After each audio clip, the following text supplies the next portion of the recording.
అత్యుత్తమ ప్లేస్మెంట్స్ తో ఎంఎన్సీ కంపెనీలలో ఉద్యోగమే లక్ష్యమా? ఇంజనీరింగ్ చదవాలనే మీ పిల్లల కలని కేజీ రెడ్డి కాలేజ్ తో నిజం చేసుకోండి.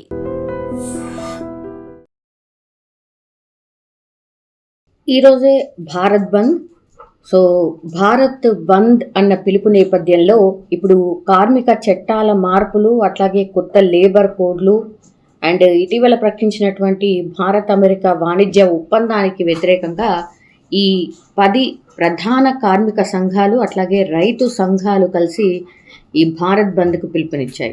సో దీనివల్ల ఇప్పుడు సామాన్య ప్రజలు కావచ్చు, వీళ్ళందరూ కూడా ఏమైనా ఇబ్బంది పడే అవకాశం ఉందా అనేది ఒకటి చాలామందికి ప్రశ్న. అయితే ఏవి మూసి ఉంటాయి, ఏవి తెరిచి ఉంటాయి అనేది ఒకసారి తెలుసుకునే ప్రయత్నం చేద్దాం. అండ్ ఈ సమ్మె ఎందుకు అనంటే, ప్రభుత్వం ఇప్పుడు పాత 29 కార్మిక చట్టాల స్థానంలో 4 కొత్త లేబర్ కోడ్లు తీసుకొచ్చింది కాబట్టి ఇవి పూర్తిగా కార్మికుల హక్కులను హరిస్తున్నాయి, యజమానులకు అధికారం కట్టబెడుతున్నాయని ట్రేడ్ యూనియన్లు ప్రధానంగా ఆరోపిస్తున్నాయి. భారత్ అమెరికా వాణిజ్య ఒప్పందం వల్ల దేశీయ వ్యవసాయం కావచ్చు, డైరీ రంగాలు కావచ్చు పూర్తిగా దెబ్బతింటాయి అండ్ రైతులు తీవ్రస్థాయిలో నష్టపోతారు అంటూ రైతు సంఘాలు పూర్తి స్థాయిలో ఆందోళన అయితే చేస్తున్నాయి. సో ఇక్కడ సంయుక్త కిసాన్ మోర్చా లాంటి పెద్ద పెద్ద రైతు సంఘాలు కూడా ఈ భారత్ బంద్లో పాల్గొంటున్నాయి.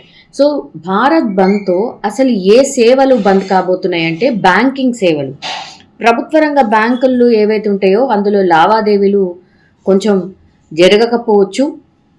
అంటే ఏఐబిఈఏ అట్లాగే బిఈఎఫ్ఐ వంటి ప్రధాన బ్యాంక్ యూనియన్స్ ఏవైతే ఉన్నాయో అవన్నీ కూడా సమ్మెలో పాల్గొంటున్నాయి. కాబట్టి అక్కడ రిజర్వ్ బ్యాంక్ దీన్ని సెలవుగా ప్రకటించలేదు, భారత్ బంద్ అని ప్రకటించలేదు.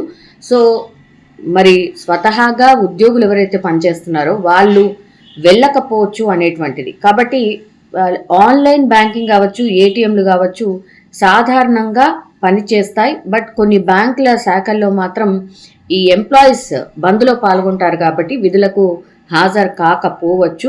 సో ఫిజికల్గా బ్యాంక్కి వెళ్ళే వాళ్ళు ఇబ్బంది పడే అవకాశం ఉంది. ఇంకా రవాణా వ్యవస్థ, పలు రాష్ట్రాల్లో ఇప్పుడు ఆర్టీసీ బస్సులు అనుకోండి, ఆటోలు అనుకోండి, ట్యాక్సీ యూనియన్లు అనుకోండి సమ్మెకు సపోర్ట్ చేస్తున్నాయి. కాబట్టి సో దేశవ్యాప్తంగా కొన్ని చోట్ల రోడ్ల మీద ఏవైనా నడిచినా సరే వాటిని ఆపే ప్రయత్నం చేయొచ్చు, అక్కడే కూర్చొని ఆందోళనకు దిగొచ్చు అండ్ ఎవరైతే అందులో ప్రయాణిస్తున్నారో వాళ్ళని దింపే అవకాశం కూడా ఉంటుంది. కాబట్టి దీన్ని దృష్టిలో పెట్టుకోవాలి. అండ్ ప్రభుత్వ ఆఫీసులు, ఇప్పుడు ఉద్యోగ సంఘాలు కూడా సమ్మెలో పాల్గొంటున్నాయి కాబట్టి ప్రభుత్వ కార్యాలయాల్లో హాజరు శాతం తగ్గే అవకాశం కనిపిస్తోంది. సో పనులు ఏవైనా పనుల కోసం వెళ్ళే వాళ్ళు అక్కడ వేచి చూసే అవకాశం కూడా పెద్ద ఎత్తున ఉంది, ఎంప్లాయీస్ తక్కువ ఉంటారు కాబట్టి. ఇక మార్కెట్ల విషయానికి వస్తే, కొన్ని ప్రాంతాల్లో వ్యాపారులు స్వతహాగా బంద్లో పాల్గొనొచ్చు అండ్ స్థానికులు కూడా మార్కెట్లు మూసివేసే అవకాశం ఉంది. ఎందుకంటే పెద్ద ఎత్తున రైతులు భారత్ బంద్లో పాల్గొంటున్నారు కాబట్టి ఇందులో కొద్దిగా సరకు రాకపోవచ్చు. అందుకని మార్కెట్లు కూడా స్వతహాగా బంద్లో పాల్గొనే అవకాశం అయితే కనిపిస్తోంది. మరి ఏవేవి తెరిచి ఉంటాయి అన్నప్పుడు, అత్యవసర సేవలు, ఎమర్జెన్సీకి సంబంధించినవి, ఆసుపత్రులు, అంబులెన్స్ సేవలు, మెడికల్ షాపులు ఇవన్నీ అయితే పూర్తిగా మినహాయింపు ఉంటాయి. అంటే ఇవన్నీ కూడా తెరిచి ఉంటాయి.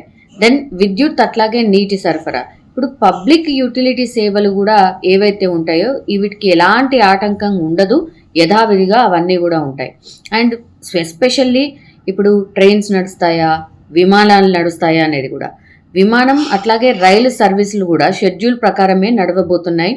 ప్రయాణికులు ఎయిర్పోర్ట్లు అట్లాగే స్టేషన్లు చేరుకోవడానికి ఏవైతే రవాణా వ్యవస్థను వాడుతూ ఉంటారో అందులో మాత్రం ఇబ్బంది తలొచ్చు. కాబట్టి సొంతంగా వాహనాలు ఉంటే మాత్రం దానిలో ప్రయాణం చేయొచ్చు.